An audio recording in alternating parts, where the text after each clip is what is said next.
But at the same time, I think Phoenix is a good Chris Paul game away from having a commanding series lead. And I think that the Bucks are a beatable team. But so is Phoenix. And so it's really up to who's going to be able to play out of their mind and just step up to the moment. Let me put you on game.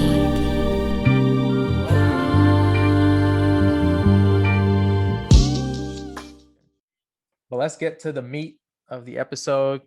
Let's talk the NBA Finals.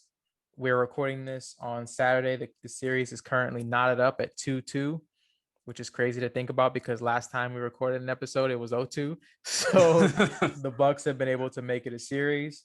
Yeah. So what are you seeing from the recent developments in the NBA Finals? It's been interesting. One thing I've noticed, which is a side note, the finals have had a more spread out schedule. So there's been more 2 days, 3 day gaps in between games, and that has, I feel like, has benefited the Bucks more so than the Suns, because they've, Giannis's knee has been able to get a little bit more rest, probably some decrease in inflammation. But based on how he's played since game one, it almost looks like he hasn't had an injury at all. And like the resiliency of this Bucks team is something to be lauded. It's really impressive because it's not only that they lost to the Suns in the first 2 games, they lost by double digit. And so when you lose 2 games in a row, even if you're on the road and it's 2 double digit losses in a playoff series, the amount of fight that you need to have to come back to win those games is a lot. And there's been a lot of teams that have been crushed by the pressure in the finals and haven't been able to do that in the past. So to see the Bucks really step up to the plate and actually win 2 games in a row at home, take care of home, has been really impressive. And you just look at the physical style of play that the Bucks are employing in order to have clawed their way back in the series. And I feel like that's really impressive as well. I think their defense is starting to wear on the Suns. And also when the Bucks are at home, they just play so much better. Their role players seem to step up more. But at the same time, I think Phoenix is a good Chris Paul game away from having a commanding series lead. And I think that the Bucks are a beatable team.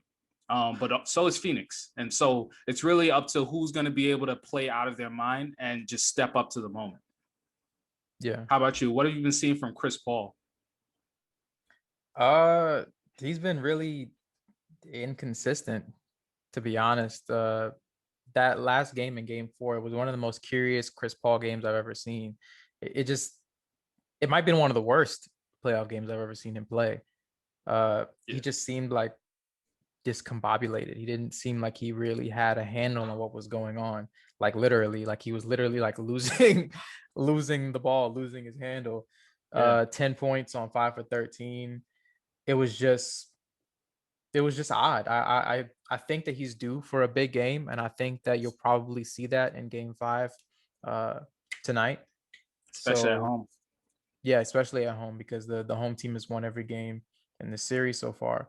But yeah, it's been odd. I don't know if he's hurt. He has a wrist injury, or if I don't know if maybe he is being swallowed by the moment right now, because there were so many possessions where he just didn't look like he really had it. And there were even a couple possessions where he was standing in the corner and like letting Campaign direct the actions. So it was like, in what situation did you ever think Chris Paul would be given the reins to Campaign? You know, so it's curious. It's a really weird series. I think if anybody told you that they knew what was going to happen in this series, they're probably wrong, because it's one of the most deadlocked series in terms of talent and in terms of the quality of the teams that we've seen. And so many different players have been inconsistent outside of Giannis. Giannis has been the most consistent player this series and the most consistent player throughout the playoffs. Even Devin Booker had 10 points in game 3, and then he busts out in game 4 with 42. So I don't know. It's a weird series. Even coming down to the end, like that game could have went either way. Phoenix was up 6, I want to say, with like 2 minutes to go. Yeah. And just even like with the play with Devin Booker fouling Drew Holiday, but not getting the foul call. Like it just didn't, like he fouled him a good 3 or 4 times on one play, and it just didn't. I don't know what happened, whether he had a brain fart or what, but it's it's just so puzzling how that series went, because I could have completely changed it. But for Yeah. Phoenix, they just need to have consistency from all of their guys. They had a good Jay Crowder game, he's very consistent. He inconsistent. He's very feast or famine. Bad Mikal Bridges game Yeah. coming off a huge game 3. Uh, and one thing that's really underrated in the series is the loss of Dario Saric, Yeah. because it's forced them to push their rotation up some. So they have to play Frank Kaminsky, who is just looking like lost out there. Yeah. So the Suns have had a lot of praise recently for the way that they draft, if you consider Mikal Bridges and Cam Johnson. But they drafted Jalen Smith last year, who's a center, I believe, out of Maryland. And he hasn't been able to play. He was drafted, I think, 10th in the draft. Mm. And they haven't really been able to get anything from him, because he would be very vital in this series, because they don't really have anyone reliably that can back up DeAndre Ayton and deal with Giannis. So Yeah. yeah, I wanted to E- get to the Bucks. Are there any other observations you have before I fire off on my new favorite team for now? Yeah, I mean, yeah. I wonder if somebody's going to change their finals pick. No, when I look at the just the turnovers, Chris Paul is averaging 4.3 turnovers and has a .8 plus minus through 4 games in the series, and it's really surprising to see that, because he is the point guard, as they like to say, and just the way he's been coughing up the ball lately, and especially in the last couple of games, has just been really surprising. I think the Bucks' defensive scheme has just been getting to him, and Drew Holiday is a dog that has just kind of made it a nightmare for Paul to do what he wants.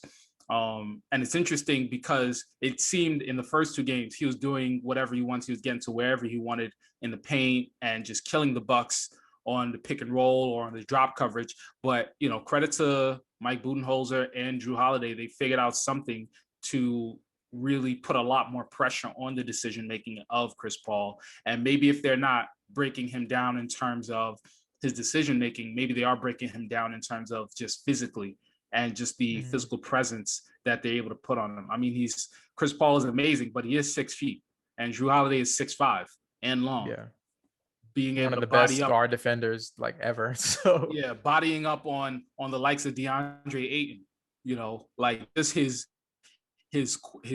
has quick feet, he jumps fast, and he can literally guard Chris Paul to DeAndre Ayton in spots. So yeah,